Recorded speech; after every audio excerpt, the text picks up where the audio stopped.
वस्त्र धारण करने के लिए आज सन्यासी क्यों शर्मसार होता है। वर्ल्ड कॉन्फ्रेंस के अंदर जब हम बोल रहे थे, एक ही बात थी, जब किसी धर्म या कौम को बिना किसी हथियार के नीचे लगा करके गुलाम बनाना है, उसका कारण एक ही फैक्टर है, आप बिना अस्त्र के बिना शस्त्र के काम कर सकते हैं। पहला पॉइंट, जिस भाषा में उसका धर्म ग्रंथ है वो भाषा उसको कभी भी ना पढ़ने दी जाए। और आज कितने हमारे सनातनी हैं जो संस्कृत भाषा को जानते हैं, एक बार। दूसरा, कितने सनातनी हैं जो अपने शरीर पर सनातनी वेशभूषा रखते हैं, जिनको देख करके दूर से हम पहचान जाए ये सनातनी आ रहा है। जानते हैं लंका के भीतर भी कौन सच्चा राम का भक्त है, हनुमान जी ने कैसे पहचान की। विभीषण के घर के आगे स्वस्ति का चिन्ह देखा, उसके घर के आगे तुलसी देखी, प्रातः काल ब्रह्म मुहूर्त में उसकी कुटिया से श्री राम जी की ध्वनि आती हुई उसने जब सुनी तो हनुमान जी को यह पूरा विश्वास हो गया कि मैं अपने दिल की बात यहाँ कह सकता हूं, ये किसी राम भक्त का घर है और बेशक ये पूरी लंका आसुरी है, ये व्यक्ति मुझे सीता मां का पता जरूर बता देगा। और बिल्कुल है। आज कौन सनातनी है, हम गौ रक्षा की बात करते हैं, मैं पहले अपने सनातनियों को पूछूंगा कि कौन कितना यहाँ बैठा जिसने अपने सिर पर कभी गाय बिठाए। गौशाला खोलना अलग बात है, गौ के लिए अपने शिष्यों के लिए कुछ भी कर देना अलग बात है। क्या वो मठाधीश खुद गोबर उठाने के लिए तैयार है? क्या वो गाय को घास खुद खिलाने के लिए तैयार है? क्या वो खेत में से घास काटना जानता है? क्या वो खुद गाय को नहलाता है? क्या वो नौकरों से, अरे माँ की खुद सेवा करना और बात है, और 10 नौकर रख करके अपनी माँ के लिए सुविधाएं जुटाना और बात है। जब हमें गौमूत्र से बदबू आने लगती है, हमारे बच्चे उस पवित्र गोबर को जब ये कहते हैं कि गाय की टट्टी है जिस पर हमारी दादी माँ अपने पत्थर के रोटी बना रही है, और बच्चा पूछता है ये गाय की टट्टी पर आप ये क्या कर रहे हो, बताइए। जम्मू कश्मीर की गौशाला को देखिए, प्रैक्टिकल वहां देखिए, गौ माता रो रही है, प्राणी को गाय का भोजन ही नहीं। पहले सप्लीमेंट क्या है, मैं किसान का, आज मेरे आश्रम में आइए, मैं वो बात करता हूं जो मैं प्रैक्टिकली फॉलो करता हूं। और रघुनाथ दास जी बिल्कुल सामने बैठे हैं, मेरे पूरे परिवार और वंश को भी जानते हैं कि हम पैदा कहाँ हुए हमारे। और जब ये बोलते हैं ना, गाय का गोबर, इधर तक मूत्र, और इतनी खुशबू प्रैक्टिकली हमने देखा। आज भी मेरे आश्रम में आइए, और मैंने स्पेशली राजस्थान से थार पार कर गाय मंगाई, आपने भी देखी। और आज भी मैं जहां भोजन करता हूं वहां पर गाय का गोबर लिपा जाता है। आज भी वो सारी व्यवस्थाएं उसी तरह आश्रम में चलती हैं जिस तरह से हमारी सनातनी। मैंने अपनी दादी को 4 बजे उठते हुए देखा है, पहले 5 रोटियां गाय के लिए, गरीब के लिए, जरूरतमंद के लिए बनाते हुए देखा। 6ठी रोटी वो अपने परिवार में खिलाती थी। आज की पढ़ा लिखा सनातनी, चाहे वो मेल हो चाहे फीमेल हो, सुबह 12 बजे उठ के नहा रहा है और रात के 3 बजे निशाचरों की तरह किताब खोल करके पढ़ रहा है। रात्रि को उठना तो निशाचरों का काम है, ब्रह्म मुहूर्त में उठना भूल गए। आप आज फास्ट फूड की बात कर रहे, तपस्या कहां से आएगी, ब्रह्मचर्य कहां से आएगा, और प्रेरणा कहां से आएगी जब आपका खाना ही सही नहीं है, पीना ही सही नहीं है, उठना ही सही नहीं है, बैठना ही सही नहीं है, संग भी सही नहीं है, तो कैसे होगा। लेकिन जब ये सारी बातें मैं आपको अपनी प्रैक्टिकल बात बताता हूं, और मैं सभा में भी बोलता हूं, नथिंग इज इम्पॉसिबल। ये अक्षरानंद स्वामी जो आपके सामने बैठा है, किसी जमाने में ये इंग्लिश मीडियम में पढ़ा था, केंद्रीय विद्यालय जम्मू, गांधीनगर और अखनूर मेरे स्कूल रहे, PhD तक मेरा इंग्लिश मीडियम था। मैं सत्य बोल रहा हूँ, मैं ऐसे परिवारों में, राजघरानों में भला पड़ा, मुझे मालूम ही नहीं था कि धोती होती क्या है, मुझे खुद मालूम नहीं था ये सूत्र क्या होता है, मुझे मालूम नहीं था कि ये शिखा रखने का अर्थ क्या होता है, नहीं मालूम था। और जब गुरु जी की प्रेरणा से मैं तो यूपीएससी की ओर जा रहा था, जब हम सन्यासी क्यों हुए, ये भी मुझे लोग प्रश्न करते हैं। एक ही बात के लिए नहीं, अगर रोजी रोटी ये सब करना होता तो आश्रम तो पहले से ही बने बनाए थे, मुझे आश्रमों के लिए भी ये कपड़ा नहीं डालना। कोई और कोई मुझे प्रेरणा हुई, क्योंकि मैं खुद जानना चाहता था कि मेरे धर्म ग्रंथों में क्या लिखा हुआ है। मैं आज तक इंग्लिश मीडियम में दूसरों की लिखी हुई कमेंट्रीज पढ़ रहा था, और दूसरों ने उसका अनुवाद गीता जी का हो, कुरान का हो, वो किसी शास्त्र का हो, उन्होंने ट्रांसलेशन अपने हिसाब से किया, और मैं ट्रांसलेशन के हिसाब से अपने लोगों को नहीं बता सकता कि मेरा धर्म ग्रंथ क्या कहता है, मेरा सनातन क्या कहता है, मेरा हिंदुत्व की परिभाषा क्या है, क्योंकि पहले मुझे वो भाषा चाहिए जिस भाषा में मेरे ग्रंथ हैं। और शिवरैना जी, आप जिस बात को जानते हैं, आप इधर बहुत सारे युवा बैठे हैं, नथिंग इज इम्पॉसिबल, कोई भी 29 साल की आयु में सबसे पहले अपनी सारे गोल्ड मेडल, सारी डिग्रियों को अक्षरानंद ने चुनाव दरिया में किया, सारी नदियों को, क्योंकि मुझे सनातन के लिए जीना है, सनातन के लिए मरना है, मरकर भी ना जाएगी सनातन की उल्फत दिल से, मेरी मिट्टी से भी खुशबू है सनातन तेरी आएगी। और जिस दिन हमारी समाधि बनेगी तब भी वहां वो फूल खिलेंगे जो कहेंगे विश्व गुरु हिंदुस्तान था, है, हमेशा रहेगा। और मेरे सनातनी आज सुन ले, जो जींस में मेरे बच्चे बैठे हैं, जब मैं पैंट शर्ट पहनता था मुझे कोई नहीं जानता था, आज मैं धोती पहनता हूँ, धोती में मैं देश विदेश की यात्राएं करता हूँ। और मैं बताऊं, जो एयर क्रू होता है ना, वो किसी पैंट वाले के पास नहीं आता, धोती वाले के पास आता है और मुझे पूछता है कि ये है प्रैक्टिकल सनातनी, ये है सनातन की ताकत, ये है सनातन की मजबूती, ये है सनातन की स्ट्रेंथ। सारी डिग्रियां जीरो, बताओ।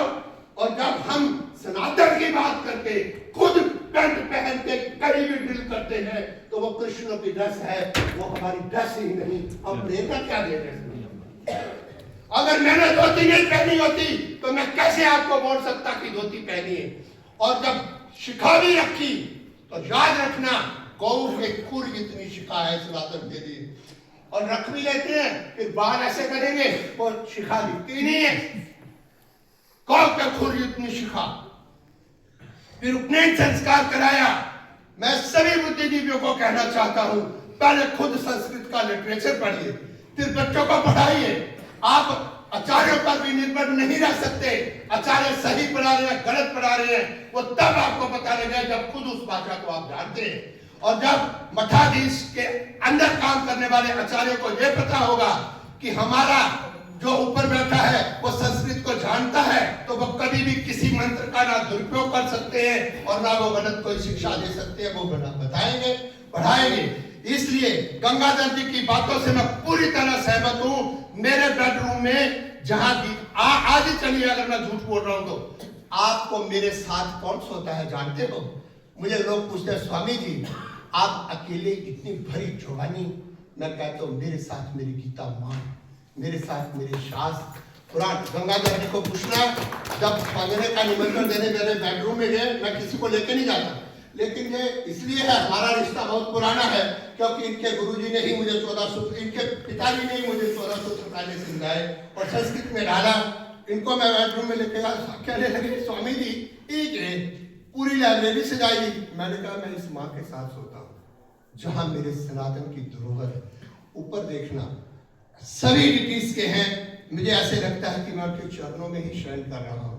मेरा स्टडी रूम भी वो है, मैं अपना व्याख्यान करने नहीं आया, आश्रम भी बनाया, इसलिए बनाया कि लोगों को प्रेरणा मिले, एक एग्जाम्पल हो कि हमें मठ कैसे बनाना है, हाइजीनिक अपने पूजा स्थल को हमें कैसे रखना है। काजिया बनियान वाले महात्मा सामने बैठे हैं कि कितने वर्षों से हम आपको जानते हैं, संजय शास्त्री जी है, बहुत सारे लोग यहाँ पर हैं। कैसे बनाना है, अपने घर से उसकी शुरुआत हमें करनी है। और ये श्लोक मैं सही, आज सबसे पहले मैंने क्या किया, आज लोग सेंटा क्लाजा को जानते हैं, कितने लोग हैं जो शंकराचार्य जी को जानते हैं? नहीं जानते। तो जब आप हैरान हो जाएंगे, पहली बार जब आद्य जगत गुरु भगवत पाद भाष्यकार जी का पेंटिंग बनवाया गया चारों शिष्यों के साथ, तो युवा पीढ़ी क्या कहती है, स्वामी जी एक कौन लेडी है जो साड़ी पहन के बैठी है? मैं हैरान हो गया, हमारे बच्चों को पता ही नहीं हमारी परंपरा क्या है।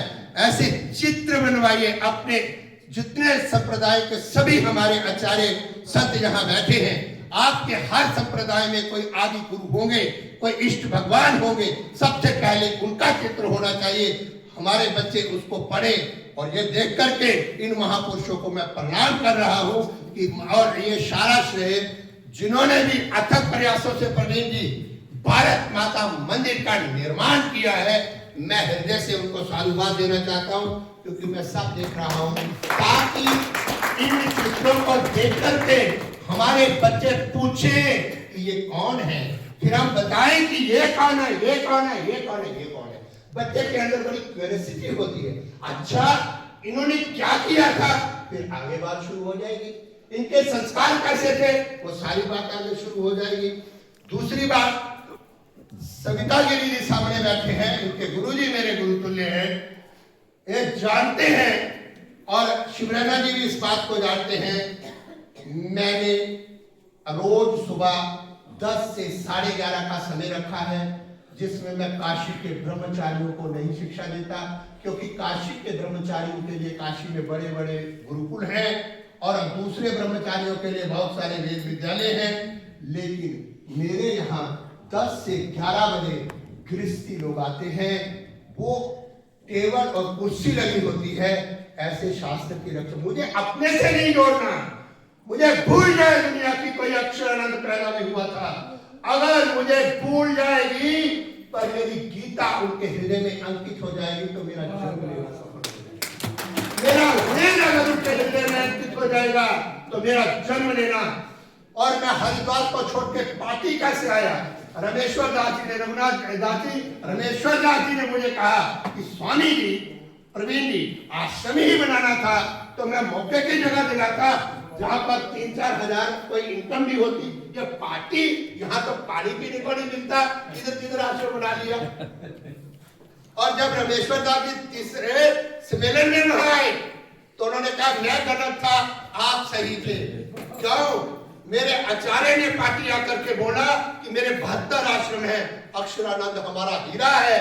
हमारे मंडलेश्वर ने जम्मू वालों को बोला कि आपने हमारा नगीना छीन लिया, लेकिन मैं वो सारा छोड़ करके यहाँ क्यों आया, क्योंकि मैं जब 12 वर्ष के बाद यहाँ आया, केवल प्रॉब्लम हिंदू मुसलमान की नहीं है महाराज, हमारे अंदर है। घर का वेदी अलंकार आए, उसको क्या करोगे आप? जो आज भी रवि शर्मा है लेकिन मंदिर छोड़ बैठा है, गीता छोड़ बैठा है, गाय छोड़ बैठा है और अपना सारा संस्कार भूल बैठा है। रवि शर्मा है लेकिन वो नास्तिक हो चुका है। आज भी वो वर्मा है, नाम उसका वही है, रिलीजन उसका हिंदू ही है, लेकिन हिंदू संस्कार सारे भूल चुका है। मैं एक बात को याद रखना, स्नेक इन ओपन हम मुकाबला करेंगे, हम डरते ही नहीं। हम उसी डीएनए से बने हैं जो मरने के लिए ही पैदा होता है। हमारे परिवारों में कम से कम आधे से ज्यादा लोग पहले ही आर्मी वर्कफोर्स में, और आधे से कितने लोग हमारे भतीजे, उनके बलिदानों की एक पूरी लिस्ट है। हम बताना नहीं चाहते उस बात को, लेकिन सन्यासी की कोई जाति नहीं होती, क्योंकि वो बिरजा होम पिंड दान करके सन्यासी बनता है, ताकि मरते समय, बलिदान देते समय, अपने धर्म के लिए काम करते समय, अपनी कौम के लिए खड़ा होते समय उसे अपने शरीर का मोह न सताने लग जाए, तब जाकर के वो पूर्ण सन्यासी का। आज हमें ये भी समझना है कि सन्यासी कौन होता है। हर एक कोई इस तरह से इस कपड़े का दुरुपयोग जब करता है तो समाज में गलत बातें जाती है, इसके लिए भी नियम होने चाहिए। और करे कोई और भरे कोई, और किसी गलती का किसी को, सभी कहते हैं भगवादारी तो ऐसे ही होती है, फिर पहले भी हमने परिणाम भुगते। हमें अपने घर को चलाना होगा, सुधारना होगा, मेरा तो यही है। और ये श्लोक अपने हृदय पर अंकित जरूर करना होगा, श्रेयान स्वधर्मो विगुणः परधर्मो सनुष्ठितात् स्वधर्मे निधनं श्रेयः परधर्मे भयावहः। अपने धर्म में भूखे रह करके, नंगे रह करके मर जाना अच्छा है। दूसरे धर्म की चौकड़ी में अगर जीवित भी रहे तो लानत है, लानत है, लानत है। वो ना हिंदू है, ना पार्टी है, ना सन्यासी है, जो चंद टकों के लिए अपने धर्म को छोड़ देता है, अपने संस्कारों को छोड़ देता है।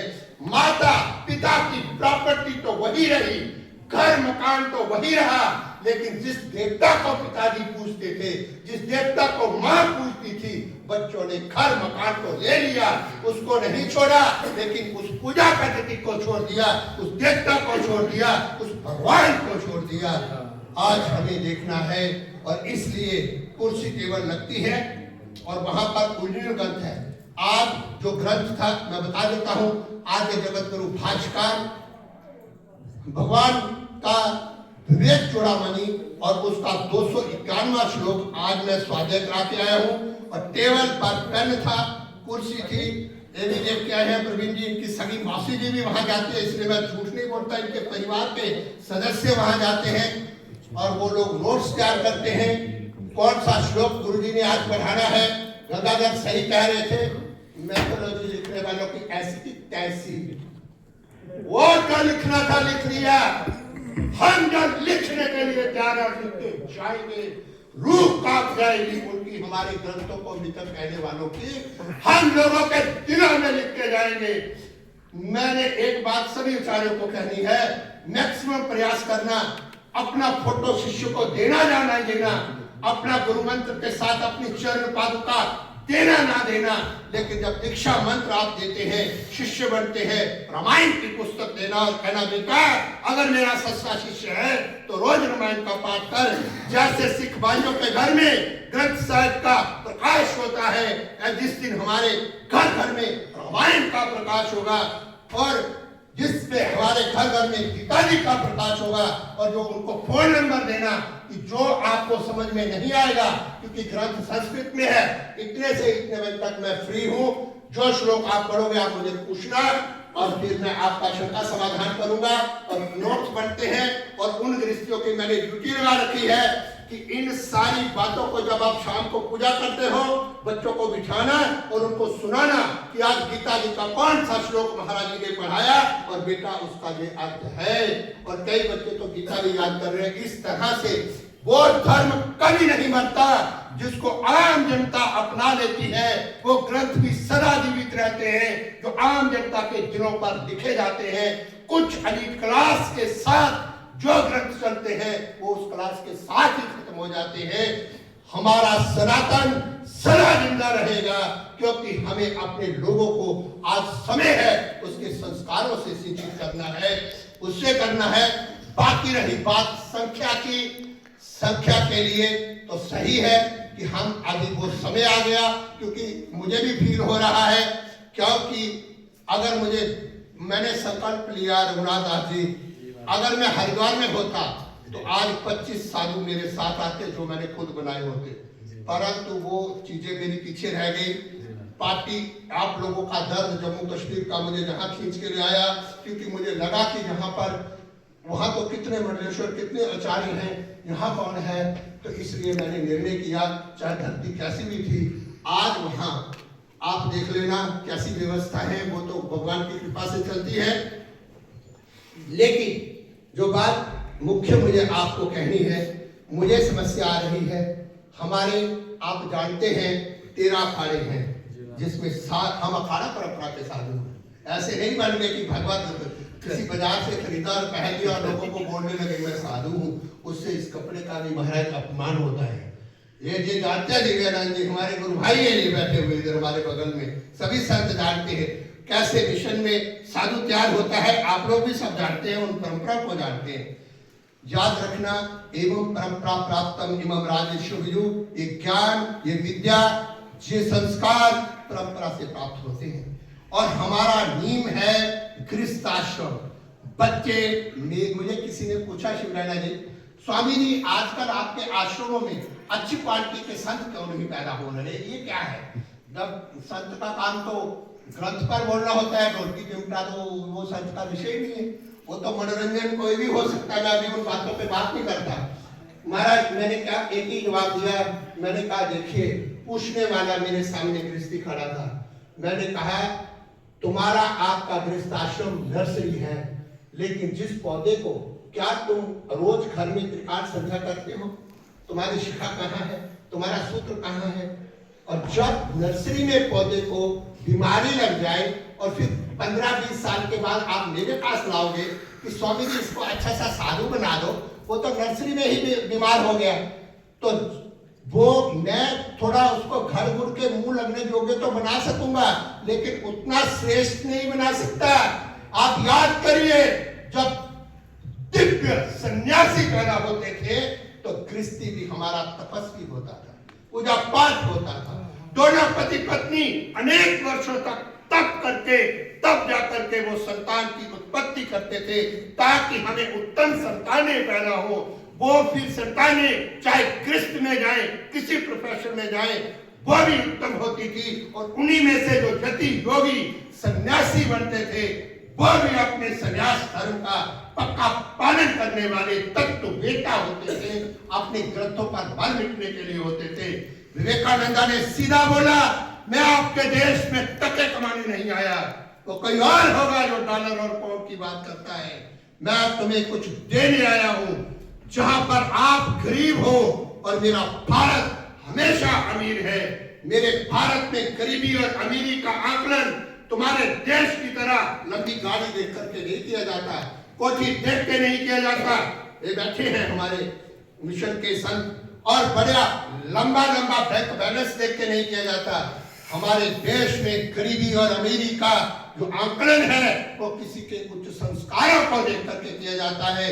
जिसके पास उच्चतम संस्कार है वो अमीर है, और जिसके पास संस्कार ही नहीं है वो गरीब है। तुम लोगों के पास दुनिया की दौलत हो सकती है, लेकिन संस्कार नहीं, इसलिए मेरे सामने तुम आज भी गरीब हो। इसलिए मैं गरीबों से कुछ लेना नहीं आया, तुम गरीबों को देने आया। My dear brothers and sister, कहते ही पूरा यूरोप भारत की ओर खींचा चला आया। लाखों करोड़ों ईसाइयों ने सनातन धर्म को अपना लिया, क्योंकि पीछे जो बात कर रहा था वो गुरु का तप कर रहा था। गुरु का तप, रामकृष्ण परमहंस की तपस्या, और उस तप के आगे युवा नरेंद्र का समर्पण, दोनों जब मिलेंगे तो कोई दुनिया की ताकत नहीं जो हमारी बात से प्रभावित ना हो जाए, और कोई दुनिया की ताकत नहीं। अरे संख्या की बात आप छोड़ो, जापान की कितनी संख्या है बोलिए, और भारत की कितनी है, लेकिन गोल्ड मेडल किसके ज्यादा आते हैं बताइए? Quality, it is quality which matters, not the quantity. हाँ, जो भी होगा, अगर तप है, मेरे को इतना अपनी गुरु परंपरा से ज्ञान है, क्योंकि गुरु शक्तिपात करते हैं, सब जानते हैं। मुझे बोध है कि अगर एक सच्चा सन्यासी दुनिया के मुकाम पर खड़ा हो जाएगा तो उसकी तपोबल की अग्नि से करोड़ों करोड़ों राक्षस भस्म हो सकते हैं। एक ही सन्यासी के तप से उसको अस्त्र शस्त्र भी नहीं उठाना पड़ता। पहले तप को पैदा करो, वो जज्बा पैदा करो, वो आग पैदा करो, और फिर संख्या भी बढ़ जाएगी। और वो भी अपनी जगह सही है कि जब घर में एक ही बालक होगा तो मुझे साधु बनाने के लिए कौन देगा? आपका आह्वान सही है रघुनाथ जी, भैया आपकी और गंगाधर जी का इशारा था, मैं जान रहा था, क्योंकि हम लोग तो बच्चों पे मिलते जाते हैं। एक नहीं, मेरी दादी ने 12 पैदा किए। क्या किए? क्या किए? 12 पैदा किए। मेरी माँ ने 2 पैदा किए, ठीक है, लेकिन दुनिया के मकाम पर दहाड़ने के लिए, अपने भारत का प्रतिनिधित्व करने के लिए एक अक्षरानंदी काफी है। पीछे लेकिन प्रवीण जी को मैंने धर्म संकट में नहीं डालना। उन्होंने कहा मैं 20 मिनट बोलूंगा, पर आप जितना मर्जी बोलना, आपके ऊपर नहीं। लेकिन बात वही है, जहाँ खत्म हो रही है, स्वाध्याय प्रवचनाभ्याम महाप्रबंधितव्यम हितं च स्वाध्याय प्रवचने च सत्यं च स्वाध्याय प्रवचने च मानुषम च स्वाध्याय प्रवचने च, स्वाध्याय प्रवचन की उस परंपरा को अगर भूल करके हम सोचते हैं कि हमें कोई रोशनी मिल जाएगी, वो कभी नहीं मिल सकती।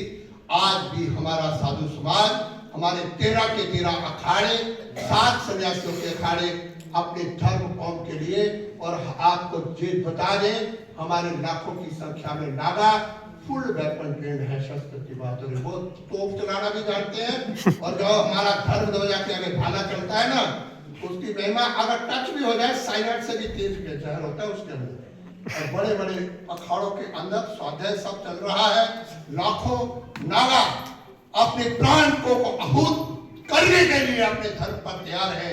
लेकिन ये याद रखना, मैं गृहस्थ समाज से ये बात कहना चाह रहा हूं, आप हमारा उत्साह है, आप हमारी ताकत है, आप मायूस नहीं होना, आप हतोत्साहित नहीं होना, आप उत्साह को नहीं छोड़ना, आप एक बार इस भगवे के साथ खड़ा रहने के लिए तैयार होना, बाकी बातें छोड़ दो। बाकी ये भी सत्य है, 10 पैदा करो, 5 अक्षर अनंत को दे दो, और फिर कंपटीशन होगा, फिर कंपटीशन होगा। मैंने ये भी कह दिया शिवराणा जी, मैंने कहा छोड़ो, जो 5 आप घर में रखोगे आप आ जाओ। कंपटीशन किसका? 20 साल आपने पालने हैं, 20 साल मुझे दे दो, फिर वो 5 बच्चे दुनिया की किस बुलंदी पर जाएंगे, और जो तुम्हारे पास रहेंगे वो क्या करेंगे, फिर कंपटीशन होगा। और इस तरह से गोविंदानंद जी को तैयार कर दिया, एक मैंने गोद ले लिया। मैंने इनको पहले बोला था, इन्होंने मुझे कहा मैं अनाथ आश्रम में जाता हूँ, मैंने तुमने ही कह दिया था मुझे बच्चे चाहिए, मुझे गोद में उनको, इन्होंने कहा मैं आपको उपलब्ध कराऊंगा, आश्रम में पूरी व्यवस्थाएं हैं। हम ऐसे योद्धा, और अगर हरिद्वार से मैं जहाँ नहीं आता तो अभी तक 25-30 योद्धा तैयार कर देता। हमने केवल स्वाध्याय भी कराना है, योद्धा भी तैयार करने हैं, और ये सही है। गंगाधर जी तो उन परंपराओं में अभी उतना नहीं गए, वो फुल ट्रेंड वेपन ट्रेनिंग पूरी की पूरी हमारे नागाओं को दी जाती है, और उन्हीं नागाओं के हम आचार्य हैं। उनकी ट्रेनिंग सही रहे, उनकी तैयारी सही रहे, इसलिए संता गिरी जी हम लोग करोड़ों रुपया फंडिंग करके एक मंडलेश्वर उन नागाओं की रक्षा के लिए, उनके खाने पाने की व्यवस्था के लिए, उनके रहने की व्यवस्था के लिए, उनके लिए ट्रेनर उपलब्ध कराने के लिए और स्वाध्याय कराने के लिए तो हम खुद ही बैठे हुए मंडलेश्वर, पूरी व्यवस्थाएं। पर बस एक बार अब मैं लास्ट पंक्ति यही बोलूंगा, देश की आजादी के समय सुभाष चंद्र बोस जी ने यही कहा था, तुम मुझे खून दो मैं तुम्हें आजादी दूंगा। इस धर्म मंच पर अक्षरानंद ये क्या कह जा रहा है प्रवीण जी, तुम मुझे बालक दो मैं तुम्हें विश्व गुरु का गौरव दूंगा।